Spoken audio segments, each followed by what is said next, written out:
E aí eu queria falar sobre a Eleven, cara. Porque eu acho que essa temporada fez muito bem pra essa personagem. Sabe por quê? Porque, do que eu lembro das outras temporadas, ela teve participações muito legais, lógico. Assim, porque tem muita cena dela na água, fazendo força com a mão pra jogar as pessoas na parede e sangrando pelo nariz. Mas ela não teve tantas oportunidades assim, teve bastante, mas de atuar em outras situações da série, entendeu? Ela teve, mas ela era muito criança ainda, era um contexto onde não tinha uma profundidade tão grande quanto teve nessa. E eu achei que o início da temporada ali, aquela primeira... Acho que foi o primeiro ou segundo episódio, basicamente. Ou é só o primeiro? Dessa nova? É, dessa nova, eu não sei. Que tem a coisa do patins, tal, que ela recebe, né? O namorado, e aí ela tá... É, a primeira e a segunda, né? Que eu acho... que eu achei realmente muito legal, assim. Eu acho que passou uma realidade pra mim de uma menina que é, assim, um pouco reclusa, assim. Ela é insegura com muitas coisas. Ela teve uma parte da infância dela roubada dela, então ela tá obviamente, né, isso já foi explorado, mas ela tá aprendendo a lidar com as coisas ainda. Sim, mas ela não sabe conviver em sociedade. Exatamente. Né? E ela acha que ela já aprendeu. Sim. Sabe, tem um lance meio assim, sabe? Será que eu nunca vou superar esse fantasma do meu passado? Será que eu não vou poder ser uma criança normal? E o que a série entrega é meio que você não vai poder ser mesmo, né? Você não vai ser uma criança normal. E, enfim, eu acho que tudo isso... Eu acho que... Porque no fim, quando a temporada avança, você sabe que ela vai ser, de novo, a super-heroína. Ela vai ter que recuperar os poderes dela. E ela teve todo um passado ali mais obscuro ainda do que a gente imaginava. Ao invés da série simplesmente te mostrar isso, ela cria essa brincadeira nos primeiros 2 episódios, que é demonstrar isso já na convivência dela, sabe? Então, não, ela não se encaixa mesmo, sabe? As pessoas que estão em volta dela vão ter que acolhê-la mesmo, porque ela não vai conseguir desenvolver a vida dela de uma forma comum. Ela foi vítima, a atriz entregou isso, é isso que eu queria dizer. Acho que é a Emily Bobby Brown. Isso. Achei que ela tá muito bem, e eu acho que o papel dela ali, nesses primeiros episódios, ela passou bem uma criança insegura, uma criança com medo, confusa. Eu gostei muito, eu fiquei emocionado mesmo, de verdade, assim, com aquela coisa do bullying. O bullying é aquele bullying americano. Eu fico até me perguntando, esse bullying americano padrão, clichê, cola hoje em dia com a criançada de hoje em dia? Óbvio que era nos anos 80, né? Eu não sei, porque esses bullies sem motivação, assim, que são maus por serem maus, sempre me chamam muito atenção, assim. Um estereótipo útil, né? Mas sei lá, eu não acho tão diferente do que eu já vi em escola, assim... Não, então a minha escola era muito de boa. Tipo assim, é óbvio, mas os meus bullies eles não eram tão, tipo, a menina nova, vamos, tipo, tornar a vida dela um inferno com requintes de crueldade e estratégias. Então, mas não é isso, né? Porque o Will não sofre bullying. Então, exato. Eu acho que a Eleven, e eu acho que talvez seja uma coisa que a gente até não tenha tido a oportunidade de ver nessa temporada, é como ela se comporta, né? Porque o Will, querendo ou não, ele tem lá os problemas dele e tal, mas o Will cresceu mundo normal, né? Ele viveu ali uma infância, ele tinha os amigos dele, eles eram excluídos na escola, mas é muito aquela coisa que o Mike e o Dustin falam com o Lucas, que é tipo assim, a gente já tá acostumado aprendeu a lidar, né? Ser perdedor, porque, lógico, eles sofrem bullying por serem os perdedores, mas não é aquela coisa tipo assim, vamos bater neles, né? Só que eu acho que talvez do lado da Eleven, ela é esquisita de uma outra forma, né? E obviamente a Angela, que é a menina que faz bullying nela, ela inicialmente gosta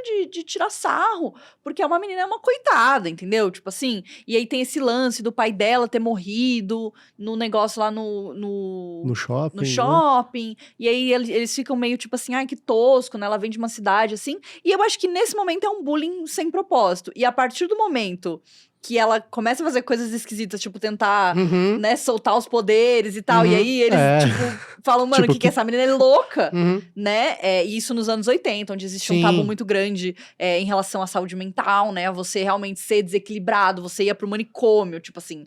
Era essa vibe, mais era radical, muito diferente do que hoje.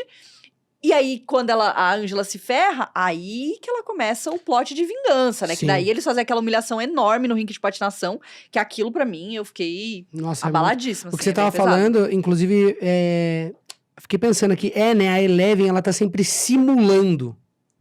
Tanto que a relação dela com o namorado dela é meio isso, né? Tipo, ela traz ele lá pra cidade dela nas e cartas, ela simula, né? Exatamente, ela quer... Ela não sabe como é, então ela idealiza o que seria uma vida normal e ela simula essa vida normal.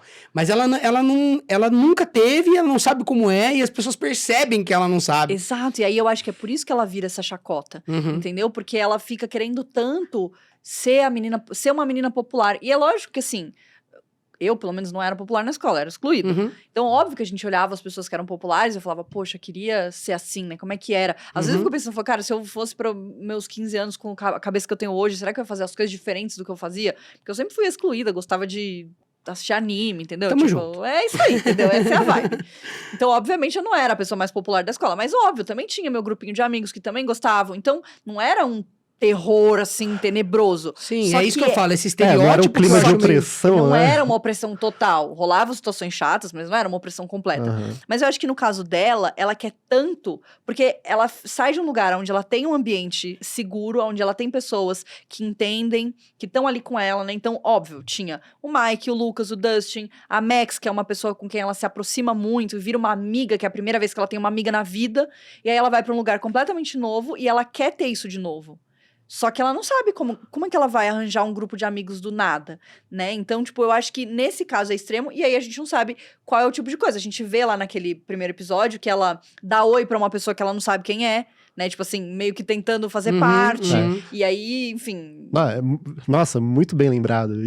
Total. Essa cena em si já sintetiza tudo isso que você falou. Ela, tipo... Provavelmente uma menina aleatória, assim, que ela simplesmente vê e quer dar um oi. E dá pra ver que o Will fica... ele fica meio receoso com essa coisa, porque ele olha pra ela de um jeito meio tipo... Tipo, já faz um tempo que eles estão ali, por que ela ainda tá nessa, sabe? E dá pra ver que ele tá ali na dele, vivendo a vida dele, tipo, né, tentando manter a cabeça ali baixa. Ele fala, a gente é perdedor e é isso aí. Mas ela também, e eu acho que também tem uma coisa dela querer provar pro Mike que ela tá benzona. Que ela, tipo, saiu de lá e tá vivendo a melhor vida possível, porque é isso que ela acha que é o que ele gostaria que ela estivesse fazendo.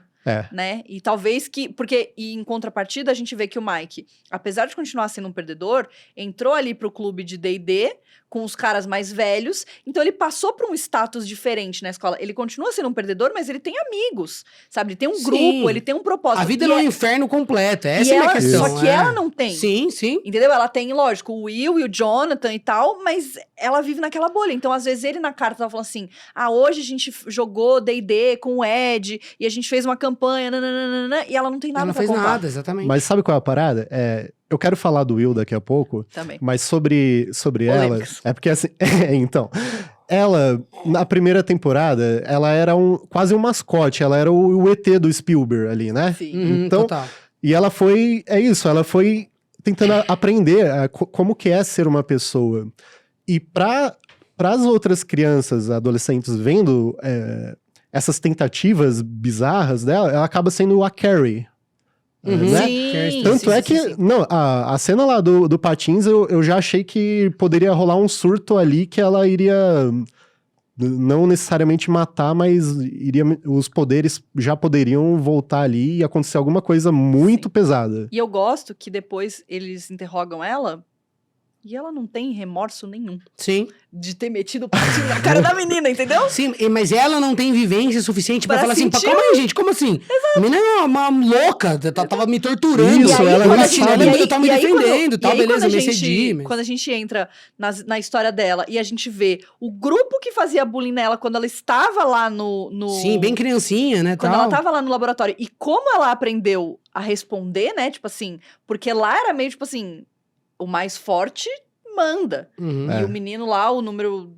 O 2, ele achava que ele era o mais forte, que ele era o intocável e tal, até ele perceber que, na verdade, a intocável era ela, né? Que ela era... Que, obviamente, o Brenner, ele viu que tinha um potencial ali diferente do que existia nele, porque ele era um cara muito forte, tinha um controle, mas ele não tinha o alcance que ela tinha, que depois a gente vai descobrir. Então, assim, quando a gente vê esse bullying que ela sofreu, e talvez até inconscientemente... essa situação com a Ângela tenha buscado esse trauma nela, né? De tipo assim, dela responder dessa forma violenta, porque foi isso que ela aprendeu. Por mais que ela não se lembrasse ativamente, talvez lá no fundo da cabeça dela, ela tivesse essa memória de ter estado nesse laboratório e ter rolado essa situação, e lá se respondia fogo com fogo. Até porque a série traz o flashback. Quando o Mike fala o que você fez, já tá remetendo diretamente ao que o Brenner falou, né? Sim. Então... E que depois a gente vê que os poderes dela, né, a força dela tá diretamente ligada com memórias ruins, né? O que eu achei muito louco, porque me fez pensar diretamente em Harry Potter, no Patrono, na memória boa, e no caso é tipo é o a oposto. antítese, É o né? oposto, então ela é um personagem desgraçado. Tipo assim, ela é um personagem amaldiçoado, digamos assim, porque ela, até a gênese do poder dela vem de lembranças Mal. ruins, entendeu? Então assim, ela vai ter que lidar com isso o tempo todo. E acho que é legal a série não ter cedido também de transformar a vida dela numa coisa natural, normal, sabe? Exato. A série Exato. mantém ela ainda nesse problema, e você vê que o grupo, eu gosto muito disso, assim, dessa coisa, dessa sensação meio de o grupo todo sabe que as coisas não estão bem. E ninguém fala nada. E sabe, tá todo mundo meio tentando seguir a vida, mas tipo, não, beleza, ela perdeu a única pessoa que ela amava de verdade lá, sumiu, ela tá em outra família, em outra cidade, tal, e é isso, e a gente vai ter que lidar, assim, não tem muito o que falar mais, sabe? É torcer pra ela superar os traumas e não aparecer outro bicho aí que ela vai precisar evocar ou passar, e vai aparecer, né? Por isso que descobre. por isso que é muito bom quando a Max fala no túmulo do Billy que a gente tentou agir normalmente, mas a verdade é que isso é impossível por tudo que a gente já viveu Exato. aqui. Não dá pra fingir que isso não aconteceu.